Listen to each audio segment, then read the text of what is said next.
30 minutes from now. We're hoping to surpass what we achieved in flight test number 2 of last year. But regardless of today's outcome, the goal is to possible, and that'll help us get. Hello and good morning. Looking at a live view of Starship, the world's most powerful launch vehicle and by far the biggest flying object ever made. We're currently at T plus 31 minutes and 24 seconds.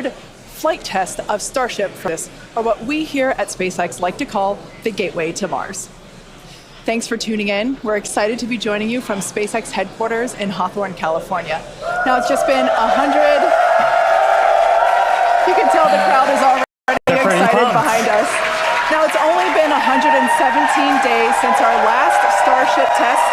And for those of you following along, you'll know there's nothing more exciting, as you can hear, than to watch a developmental flight test. That's absolutely right. Flight test days guarantee the maximum level of excitement, as you can hear behind us. And if it all goes well, Starship will lift off just about 30 minutes from now. We're hoping to surpass what we achieved in flight test number 2 back in November of last year. But regardless of today's outcome, the goal is to collect as much data as possible, and that'll help us get one step closer to a fully operational Starship. Now, Starship, which you see on your screen, is the latest and largest vehicle developed to date by SpaceX and in the world ever. Compared to Saturn V, the rocket that first took astronauts to the moon, Starship has more than twice the thrust, and with some upgrades that are planned for the future, it'll have 3 times the thrust. Starship will allow us to fly the heaviest payloads ever flown, land humans on the moon again after more than a half-century, and ultimately fly humans further into space than ever before, even to Mars. But the most important thing about Starship is that it's designed to be a fully, rapidly reusable, reliable rocket, or what we like to call ours. And we'll talk more about those later in the webcast. But before we dive into the details of today's test, let's recap the achievements of our last integrated flight test, Flight 2. All 33 Raptor engines on the Super Heavy booster started up successfully and, for the first time, completed a full duration burn during ascent. As you can see here, we saw amazing views of each Raptor engine burning during that ascent, which is something awesome because we don't get to see in its Merlin engines. Now, next, Starship executed a successful stage separation, powering down all but 3 Super Heavy's Raptor engines and successfully igniting the 6-second stage Raptor engines before the vehicle separated. This is the first time this technique has been done successfully with a vehicle of this size and scale. Following separation, the Super Heavy booster successfully performed its flip maneuver and initiated the boost back burn. However, about 30 seconds into that burn, it experienced a rapid unscheduled disassembly, or RUD. That's SpaceX speak for an exciting end booster's journey. The likely cause was determined to be filter blockage, where liquid oxygen is supplied to the engines. So we've upgraded hardware inside the oxygen tank to improve filtration capabilities in our boosters, including the one that's out on the pad today. Vehicle breakup occurred more than 3.5 minutes into the flight, about 90 kilometers over the Gulf of Mexico, so well away from people. Now on Starship, the 6-second stage Raptor engines all started successfully at separation, and everything was going normally in the ship's climb to space until about 7 minutes into the flight, when we began a planned vent of excess liquid oxygen propellant. To simulate the mass of a payload and get your focus data, the ship was loaded with extra propellant that we need to get rid of or vent before re-entry. We started venting, though, a leak developed that caused fires, which eventually cut the connection between the flight computers on the ship, and that caused the 6 Raptor engines to shut down before we had finished the full burn. That was detected as a mission rule violation by the Autonomous Flight Safety System, which triggered the flight termination system and led to vehicle breakup. Starship's second flight test nearly completed its full duration burn. It ended at an altitude of about 150 kilometers and a velocity of 24,000 kilometers per hour, officially making Starship to reach outer space. Like the upgrades to Starship's upper stage based on Flight 2 learning, such reduction, fire protection, actions to increase reliability. Now, back at the launch site, the new water collector and other pad upgrades perfected, so the pad required rework. And that's a big reason why we are ready to fly again. The ground support systems are designed for rapid turnaround of the launch pad between flights, and the improvements we've made ahead of Flight 3 are getting us closer to that goal. And that brings us to today's test. The test profile and the burn timeline are very similar to test number 2, with one major difference. The ship will attempt to splash down in the Indian Ocean rather than the Pacific. This puts us on a steeper trajectory than past flights and lets us test capabilities that we'll need for the future, like lighting a Raptor in space while maximizing public safety. So let's take a closer look at the flight test profile. Now, about 26 minutes from now, Super Heavy will ignite its 33 Raptor engines and lift off from Starbase. About 3 minutes into the flight, Super Heavy's booster will separate from the ship in SpaceX's second ever attempt at a hot stage separation. That means it'll light its engines while still attached to a partially lit booster. The ship's engines will then remain lit for about 6 minutes during the ascent before entering a coast phase. Next, the booster will perform a flip maneuver and execute a boost back burn, which, if you recall, is where Flight 2 Super Heavy experienced a rapid unscheduled disassembly. We're hoping hardware upgrades made for this flight will get the booster closer to executing a landing burn in the Gulf of Mexico. In the meantime, Starship will coast for about 30 minutes at altitudes between 150 and 235 kilometers, and the ship will attempt to fire a single Raptor engine for our first ever relight of a Raptor engine in space. And from there, the ship will head toward its destination, splashdown location in the Indian Ocean. Again, if we get past a successful stage separation and a full ascent burn with the upper stage, it will be at an added altitude and trajectory orbital, meaning Starship won't have to fire its Raptor engines for a deorbit burn, and it will naturally come back into the atmosphere no matter what. Now, meanwhile, the Super Heavy is going to attempt a landing burn before splashing down into the Gulf. And while we are going to practice a landing, we aren't planning to recover any of the hardware from Super Heavy or the ship on this flight. Now, with the exception of Falcon, this is no different from what happens with most rockets flying today that are expended or fall into the ocean after they complete their mission. Eventually, though, we will land and recover Starship boosters and ships, just as we do with Falcon 9 and Heavy boosters, where we've recovered 283 to date. Starship's rapid reusability is key as we begin missions to the moon and beyond. Even though recovery is not planned, the telemetry and data we receive all the way to the end is what we're looking for, particularly with regard to the ship's temperatures during re-entry and how the heat shield will perform. The data that we gather today, of course, will help us continue to build a rapidly reusable Starship for the future. Just like our first 2 flight tests, also still just a test. Our goal is to gather data to continue iterating and ultimately improve Starship. That's exactly right. The primary goal for Flight 1 was to clear the pad, and we did that and got a lot of great data that helped us improve the vehicle and the pad infrastructure that you see today. The primary goal of Flight 2 was to get all the way to stage separation, which we did, and even got a little out. For Flight 3, we've added some ambitious tests highlighted by an attempt to transfer several tons of propellant between the tanks inside Starship itself, as well as the first ever relay of a Raptor and the opening and closing of Starship's payload door. When Starship takes astronauts to the lunar surface as part of NASA's Artemis program, it will be refilled in space by a Starship tanker spacecraft before boosting itself into a lunar orbit, like you see here, transferring a large amount of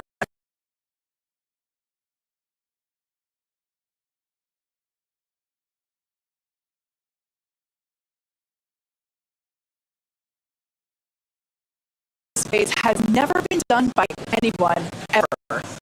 So we'll be looking to get data on some of the fundamental physics in play here, like managing pressures, temperatures, propellant settling, all as we prepare for eventual ship-to-ship transfers.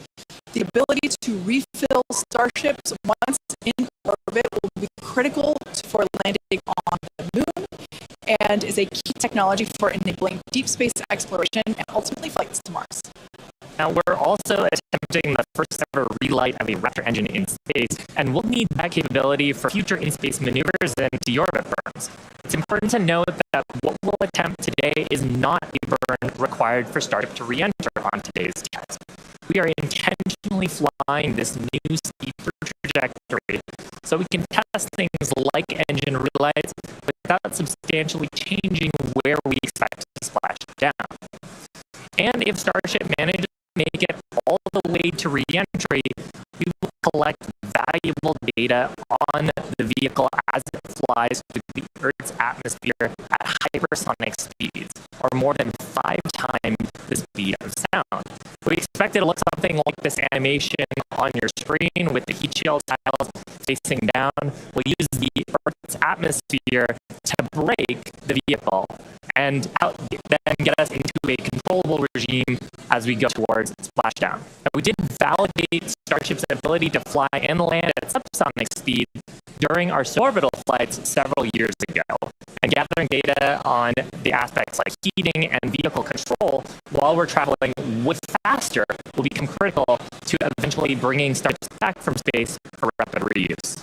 We'll also attempt to open and close Starship's payload door for the very first time, a capability that we'll need when Starship starts flying our next generation Starlink satellites. And there you can see an animation of what that will look like as the satellites are deployed one by one through a slot near the top of the spacecraft. So, at this point in time, we are approaching T-minus 21 minutes until liftoff. Let's check in with Dan for a countdown update.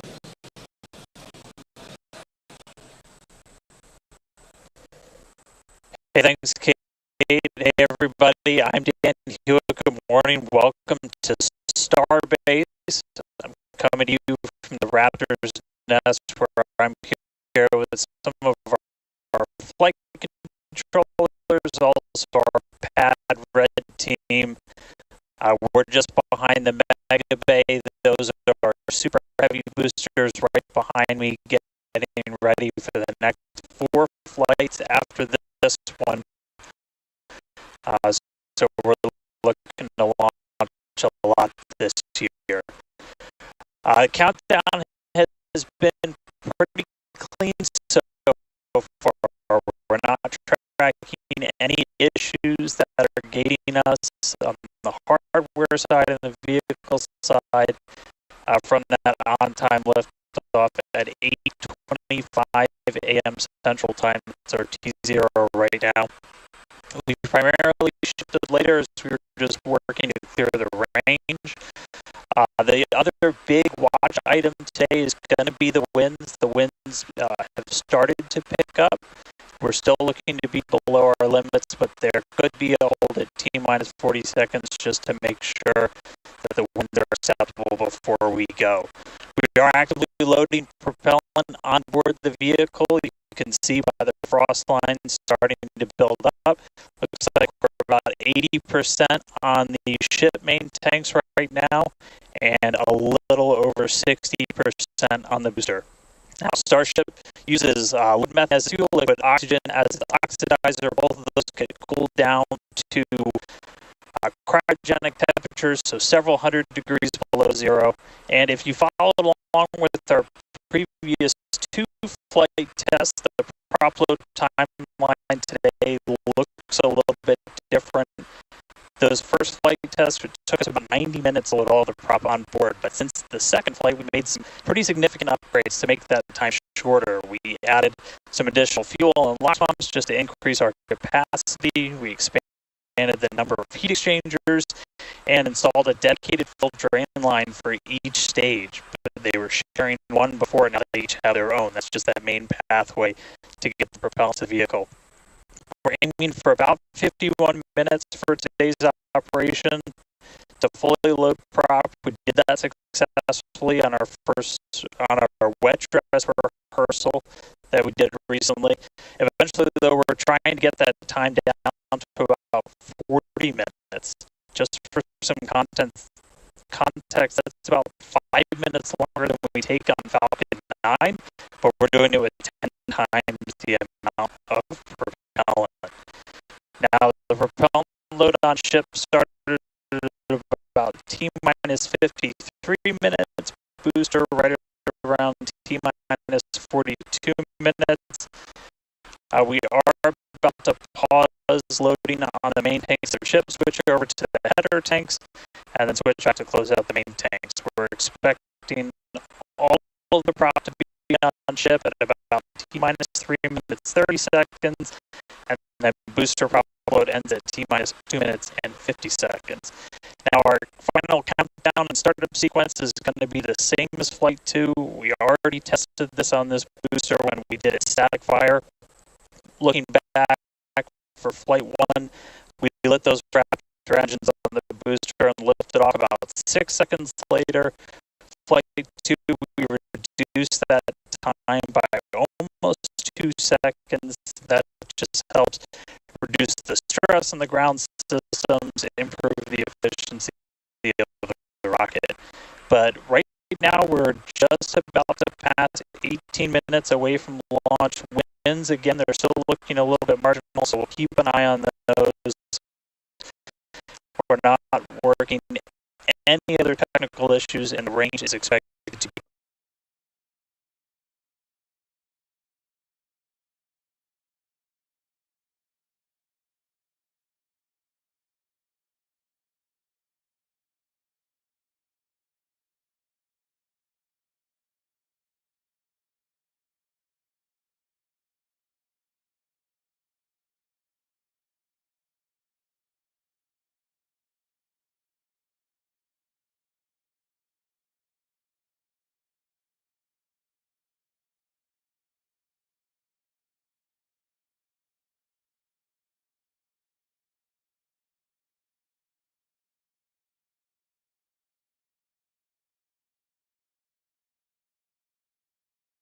'Check back in with everybody in just a little bit. For now, though, I'm going to send it back to Kate and Shiva out at Hawthorne. Thanks, Dan. The countdown is continuing to progress, so let's take a closer look at the world's most powerful launch vehicle ever developed. Starship is comprised of two elements: the ship, which has 6 Raptor engines, and the super heavy booster, which has 33 Raptor engines. Starship is capable of about twice the thrust of the Saturn V rocket, and with future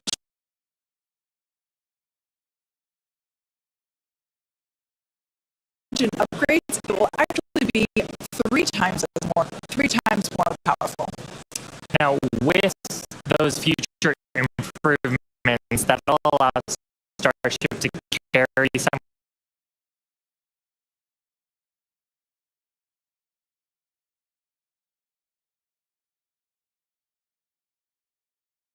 150 and 250 metric tons of weight depending on conversion. For reference, our kinetic heaviest payload to date is just over 17 metric tons. So with Starship, we're talking about order of magnitude clear payload to orbit. And that the amount of mass we blow off the rocket is critical to creating a self-sustaining city on Mars. In terms of size, the Super Heavy booster alone stands about 71 meters or 233 feet tall, and is about the same height as a fully integrated Falcon 9. The ship stands about 50 meters or 160 feet tall. Stacked together, the booster and the ship are by far taller than the Statue of Liberty, which stands at 305 feet tall with its base. Stacked together, Starship is 396 feet. So,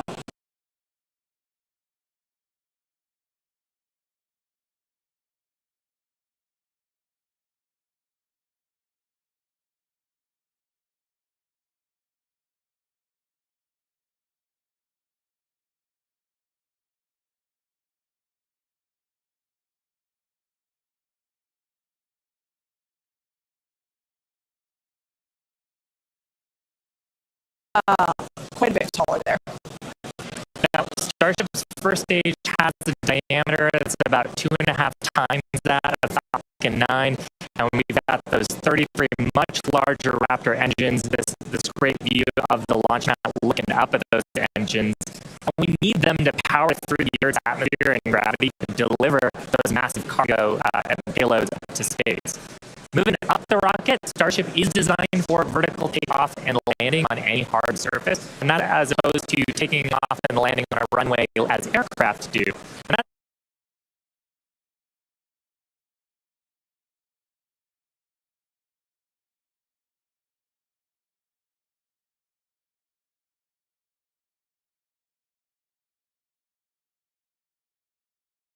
important because there are no runways on the moon and Mars where we're going.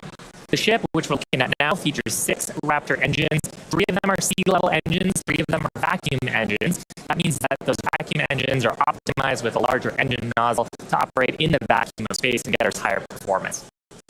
The ship is also outfitted with 4 flaps to help aerodynamically control the vehicle's attitude during atmospheric flight and enable a precision landing. The body of Starship is also wrapped in a heat shield made up of 18,000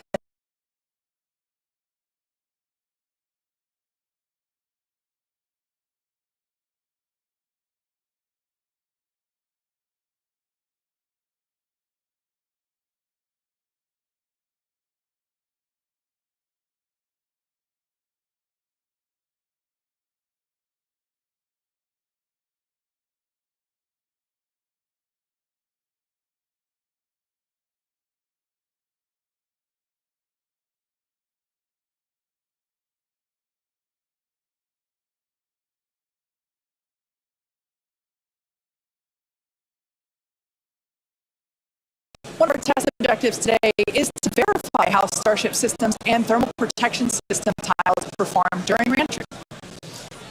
And in between the first and second stages is our hot stage, which is critical for our newest separation technique, which we saw in action during flight test 2. That was a pretty exciting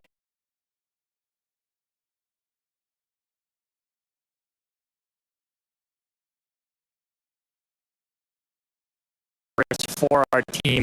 Staging had never been done before as part of a reusable space transportation system, let alone on a vehicle with the size and power of Starship. Now, at about liftoff plus 2.5 minutes, the booster shut down most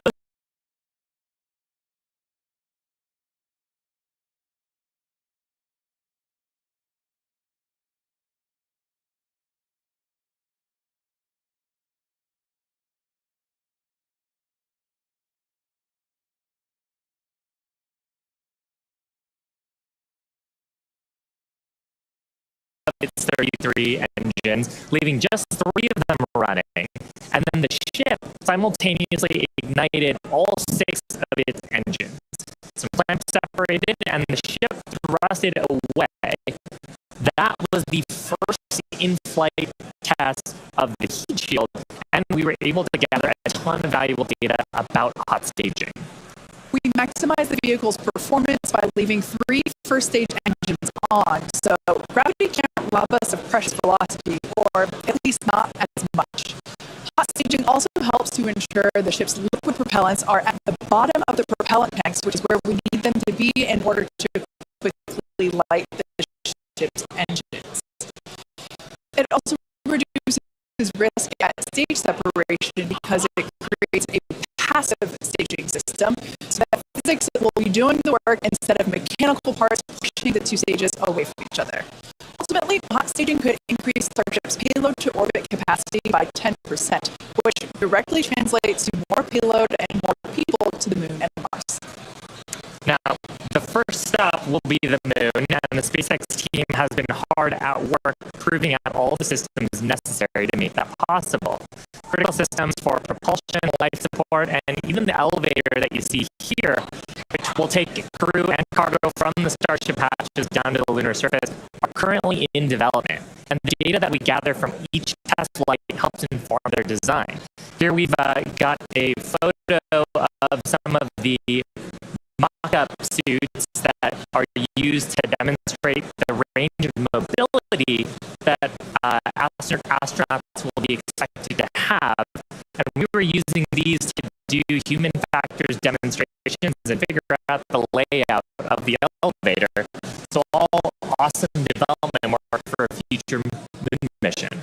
Super cool. Now, SpaceX will perform one uncrewed demonstration flight before NASA's Artemis 3 mission, which will be the first human surface expedition since 1972. After those first expeditions, we'll be ready to fly more people along with everything it takes to build a moon base. There's so much to look forward to. It's incredible that humans are finally going back to the moon. You can have said it better, Kate. And the moon is just the proving ground. It's just the start. When the time comes to make the leap to Mars, everything ramps up by orders of magnitude. The logistics of supporting an entire city on Mars are daunting and will require millions of pounds of cargo flown from Earth and spread out over thousands of launches. And today's flight test is one more step toward that ultimate goal. We're currently at T minus 11 minutes, 47 seconds. Let's check in with Dan one.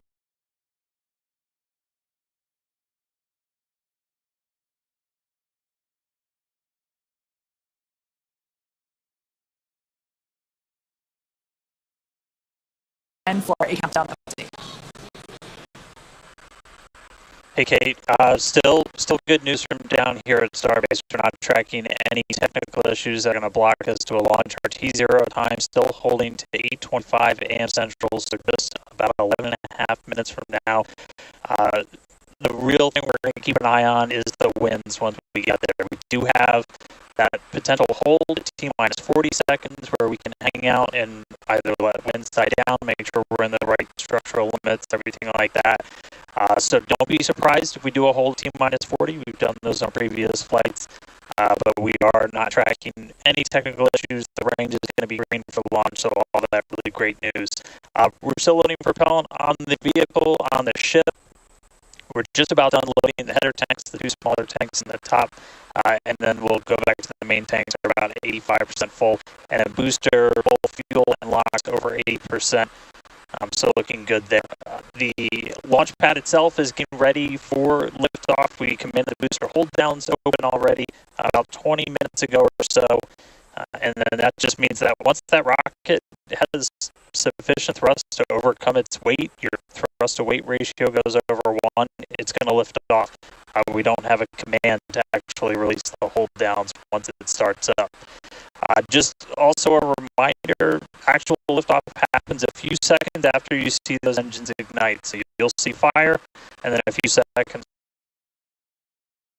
Starship really starts to take to the skies. Our range team just going to keep on making sure land, sea, air are all clear as we really count down. But that's the latest. We're just coming up on 10 minutes before launch. Everything looking good for Starship's third test flight. It's also back to you guys in Hawthorne. Great, thanks, Dan. Now, if you've been following SpaceX over the years, you've no doubt heard us talk about our goal of full and rapid reusability. Nearly all of the Falcon boosters flown last year and this year have been reused, or as we like to say, flight proven. We've landed Falcon 9 and Falcon Heavy boosters 283 times since first doing so in 2015. And with Starship, our mission is to take reusability even further by reflying both stages with little downtime between flights. And we plan to fly as often as possible. As mentioned earlier, rapid and complete reusability is critical to enabling routine space flight. The team at Starbase has been hard at work developing and manufacturing the hardware that will ultimately take humans back and forth to the moon and Mars.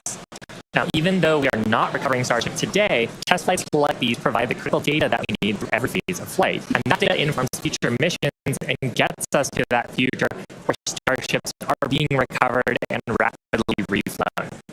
Our teams are also working on the ground systems that will support rapid reusability. When we start recovering Starships, we'll want them to return to the launch site for a quick turnaround. As you can see here, depicted in the animation on the screen. This is when the tower reveals its dual purpose. After launch, the arms or the chopsticks on the tower help guide the booster in position to ensure a soft landing. If you're thinking that this sounds hard or even impossible to do, well, that's inspiration for naming them chopsticks.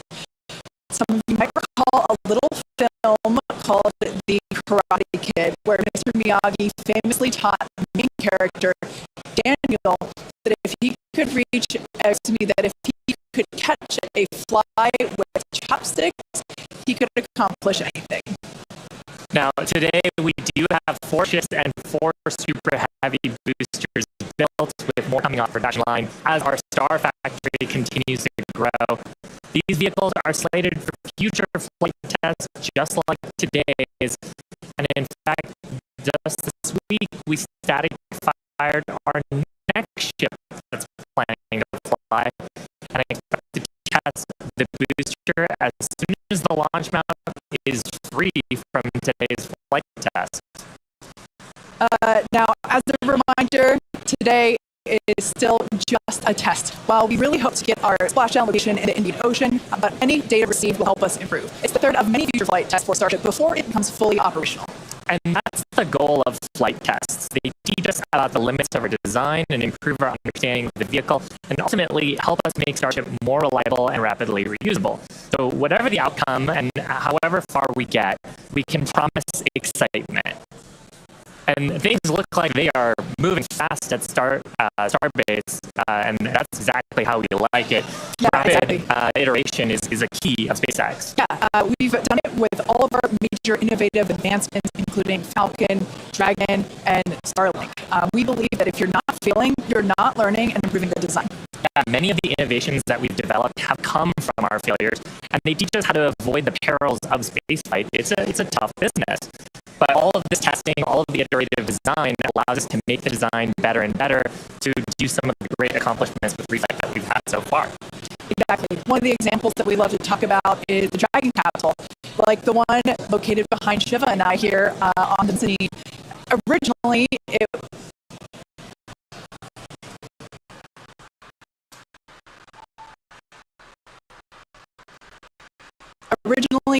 was not designed to be reusable. We wanted to improve the initial design, and then when we brought Dragon 2 online, we had to do a lot of corrosion analysis based on flights that had splashed down and analysis on hardware received there. And now our Dragons are reusable and also rapidly at a much rapid pace than they used to be. Yeah, so I mean, great learnings from our original Dragon to our new crew and cargo vehicles have directly improved the operations, and they've helped us change our understanding of what's possible when it comes to rocket and spacecraft reusability. Now, we're just under T-minus 6 minutes, so I think it's another good time to check in with Dan for the rest of terminal count. How are we looking, Dan? We're looking good. 5 minutes, 35 seconds, and we're counting down. We are just about at closing the prop load sequences on booster and ship. Just a reminder, ship we're going to close out at around 3 minutes and 30 seconds, booster at about 2 minutes and 50 seconds. Once all of that prop is loaded on board, we'll have about 10 million pounds of propellant on both stages of Starship. Now, after that happens, we'll go through a couple of different procedures with the ground. We'll do what's called pushbacks, clearing out lines between our prop farm and the vehicles themselves before we get to launch. And then in the next few minutes, we'll get the final guidance system alignments, some final thrust vector control on the booster checks, and all of that will be performed. And again, if we need to hold, we have a hold gate built in at T-minus 40 seconds where we can hang out. It sounds like today we'll have about 15 minutes to hold at T-minus 40 if we need to. If we hit that right now, it looks like the most likely reason would be winds. We're not tracking any technical issues to our T0 at 8:25, which is about 4.5 minutes from now. So, I mean, everything's really looking good. The boosters are full frosty, so we'll see that close out in just a couple of minutes. But we're getting really close to flight, guys. The excitement is definitely growing here in Hawthorne, SpaceX headquarters. There is a large crowd gathering. You might hear them cheering occasionally. Now, Dan mentioned a good point about the holds. We have an opportunity to today hold for a few minutes. And this is a really cool thing about Starship. And we don't have this opportunity with Falcon or Falcon Heavy. Up until the T-minus 40 second point, aborts are just holds. So anything that would trigger an abort prior to T-minus 40 seconds becomes a hold. So that's a really cool feature to allow the team to wait for final checkouts or assess prop levels, engines, avionic, vehicle pressurization. It's really helpful to ensure a liftoff. Yeah, and that's something that is very different from Falcon. I'm sure people have watched our launches, and then we get right down past prop load and have to scrub because of weather or scrub because of an issue on the vehicle. And we don't have the same constraints on our propellant and our system with Starship, which gives us more availability in the window. And sometimes that's all you need. Sometimes the winds dip just enough where you can launch a rocket safely. And otherwise, if you didn't have that ability to hold a few minutes, you might miss that window and then have to recycle to another day. Yeah, exactly, which is kind of like today. Like we mentioned earlier, winds are the thing that we are watching, so good news there. So we are still continuing to progress. We're looking at liftoff in just under almost 2.5 minutes from now.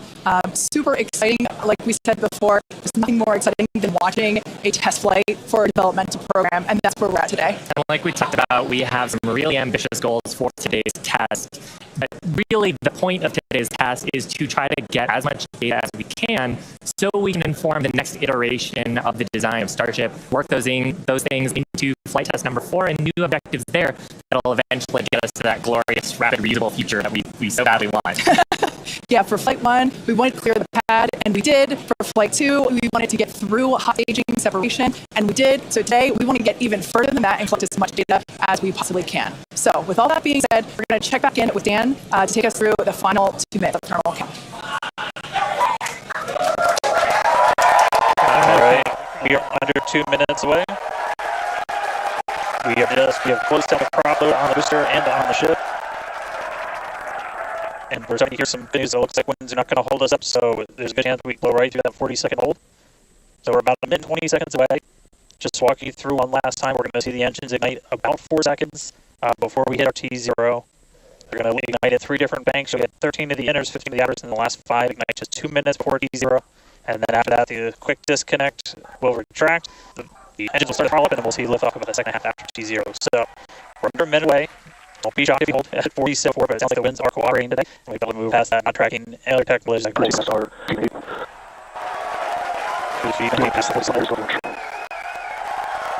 20 telling the team we are go for launch. There are 20 seconds to go. Let's listen in. This is my 10, 9, 8, 7, 6, 5, 4, 3, 2, 1.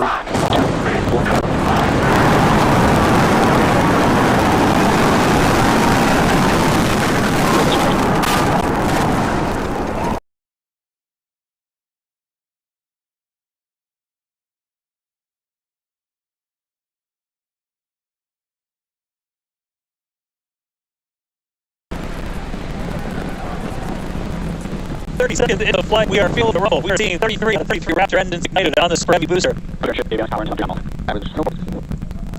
to get call outs. Our trajectory looking nominal, systems looking nominal, just amazing to see all 33 lit up once again. This one we've already passed through the maximum dynamic pressure. And passing supersonic, so we're now moving faster than the speed of sound. In those onboard views from the ship cameras. Now the next major milestone is going to be a hot staging maneuver. Again, we're going to be doing that in just about 90 seconds. To do that, we're going to shut down all but the 3 center Raptor engines on super heavy. That'll be our MECO, our most engines hot off. Then the clamps holding the 2 stages together are going to release. Starship's second stage will ignite its engines. The RVACs first.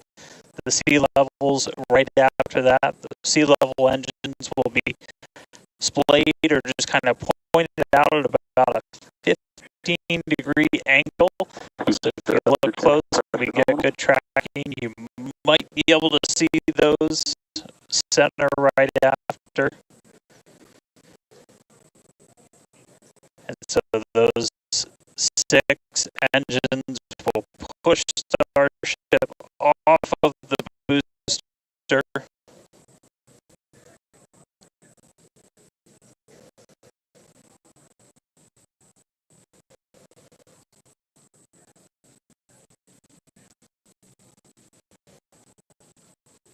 All right, counting down now. We're going to be coming up right around the 3-minute mark on that hot staging maneuver.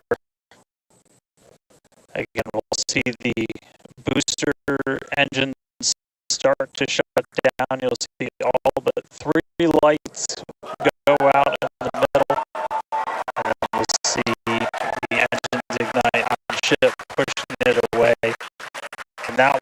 carrying the ship into space.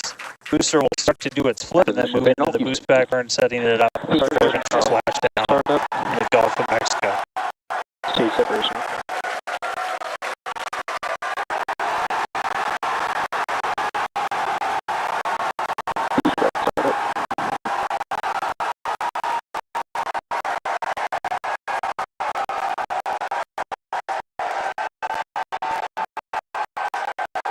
Hot staging confirmed.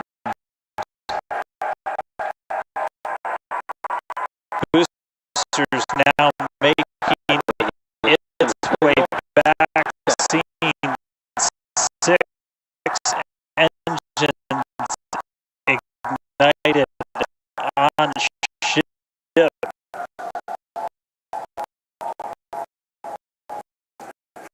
Okay, we got a Starship on its way to space and a booster on the way back to the Gulf.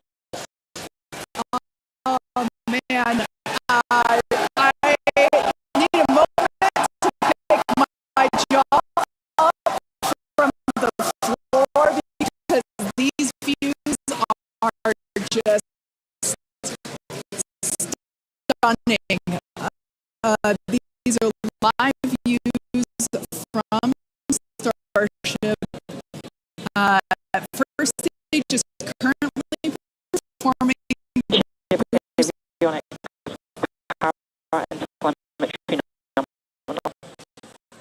Good, their news informing us at the second stage of the ship, everything looking good, phenomenal there.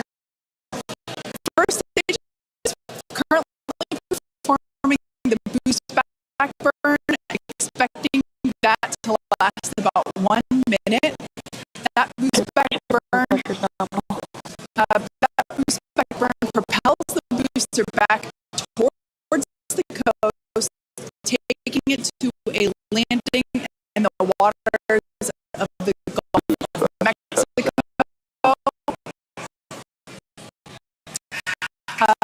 We're only using the super heavy boosters, 13 center engines from here on out. As whenever they relight, you'll be able to see that in the left bottom corner. Those are the ones that can gimbal. In other words, they move and change direction in order to change the thrust to steer the first stage back to Earth.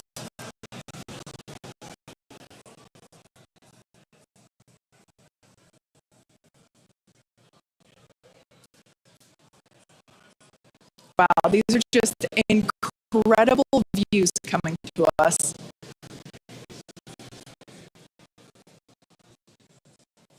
Everything is looking good for both the first stage on the left-hand side of your screen or the super heavy booster, as well as on the right-hand side of your screen that is Starship, or we also refer to that as the ship. Boost back burn was the first of 2 burns required to return it to Earth. The next one will be the landing burn, where all 13 center engines will initially ignite and then transition into a 3-engine burn to help slow it down. Just as a reminder of the Stage 1 test objectives, we're looking for controlled ascent, which we have so far. Stage separation, which gorgeous, we cruise right through it, as well as trajectory. good news there telling us that the path that Starship is on is good. Now, Starship's second stage is still firing its engines, and as you heard, following planned flight path, the ship objectives, we're looking for hot staging, again, cruise right through that. We're looking to demonstrate controlled ascent, as well as orbital insertion. Now, the bottom right-hand corner of the screen shows the ship engine graphics, so be sure to keep an eye on those. Yeah, shape. Like, this is just a phenomenal test so far. Super Heavy is performing beautifully today. It's on its return leg of the journey. Ship continuing to burn its 6 engines, those larger circles, the Raptor vacuum engines, the inner circles, the Raptor sea level engines. We're about 30 seconds away, just under 30 seconds away from the start of the boost up burn. Excuse me, the landing burn on the booster. You can see the grid fins rotating. Those hypersonic grid fins are guiding us through the atmosphere back towards our splashdown site. Again, we're going for a splashdown, soft splashdown. So for landing burn, we're going to expect to see the 13 center engines light, rapidly bring down the booster's velocity, and then just the 3 in the center for splashdown. Let's see if that'll work.